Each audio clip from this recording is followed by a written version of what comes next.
All right, now pleased to be joined by the guy with the nets around his neck. It looks good on you, Tucker. How you doing? Congrats. Yeah, thank you. I really appreciate it. It's a good feeling for sure. It's funny. So when I was watching you in the post game after you beat Indiana State, they stormed back. I mean, that was a hell of an ending. Probably a little bit closer than you would have liked. But the emotions hit me as I was watching you celebrate with your dad and your teammates. You've been there before. You went last year. So I'm wondering, what's the difference? Was there a difference from last year to this year? Because the emotions poured out today.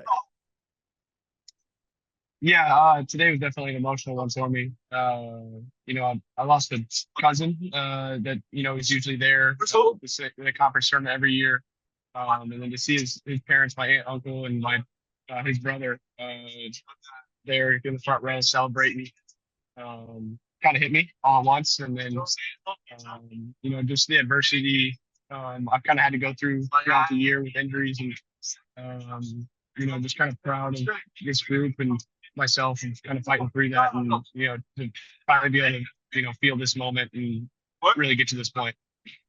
I mean, your game has changed this year a little bit. Like, forget about your scoring going up. To me, it's more kind of your game has expanded. You've become more of a playmaker for your teammates for a completely different team, too. Like, that's, I don't think what people understand is you've kind of flipped this roster and still had the success you had.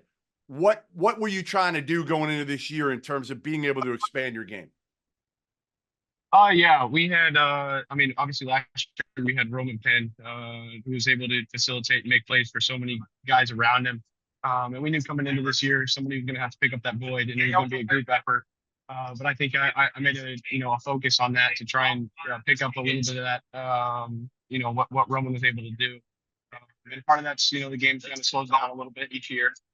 And naturally, I think the ball is just more in my hands more, which gives me the opportunities to make plays for other guys. You know, everybody's talked about Indiana State all year. I'm sure you've heard it. I'm sure you've heard it. And they earned it. They earned the number one seed. But how much of a chip on your shoulder did you have coming into this game in this tournament? Yeah, the beginning of that cutout, was it just Indiana State? Yeah, just everybody had been talking about them all year, Tucker. And again, they deserved it. They played great basketball all year. They won the regular season title. But how much did that kind of still piss you off a little bit of like, hey, nobody's really talking about us? Yeah, I think a little bit, but like you said, to their credit, they've earned everything that they've had come their way this year. They're a great team, really well coached, and certainly, in my opinion, an NCAA tournament team. But I think coming in, the respect we had for them, we certainly did not take them lightly at all. Knew we had to come out, and it was going to be 40 minutes.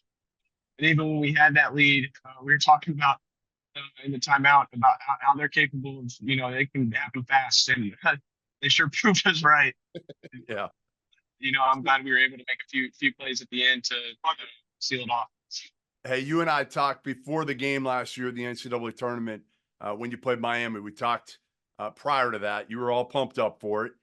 You didn't have the individual performance or the team performance that you wanted. How much has that stuck with you? And again, you never want to fast forward too much because it's a process. I'm sure your dad's told you that 100 times, right? You've got to kind of get better every day, which you've done. But again, how much have you had kind of that picture of you struggling against Miami in your mind for the last year? It's definitely stuck in my mind. Well, individually, the performance I can tell you right now is 1 for 13. And then as a group effort, I think we were up 4 with 3 minutes left. To credit a great Miami team, I think they ended up going to the Final Four. But that's kind of stuck. It stung a little bit, and it's been a goal of mine to get back to that position to be able to finish it off. So your emotions right now, describe them. Just describe like what it's like right now for you. Yeah, it comes at you really fast. Yeah, I was in a little bit of foul trouble, so I was on the bench. I was sitting next to one of our assistants. I think we were out 14, something like that with like 13 minutes to go. I can tell you right now, these 13 minutes are gonna be the longest 13 minutes ever. And then once that horn sounded, then everything happens really fast. You're, kind of overwhelmed, a lot of emotions, a lot of excitement, a lot of relief, and just to be able to do it with this group of guys and to celebrate together and enjoy this moment together was really special. Well, listen, congrats on getting back. I know you're not going to have another one for 13 this year, so I'm not worried. I know you're not worried. Enjoy the next week because you can do that. That's the beauty of getting in this early. You can watch some ball and stay up late. And but listen, congrats, man. You've had a hell of a year. Yeah, really appreciate it. Thank you. You got it. Take care.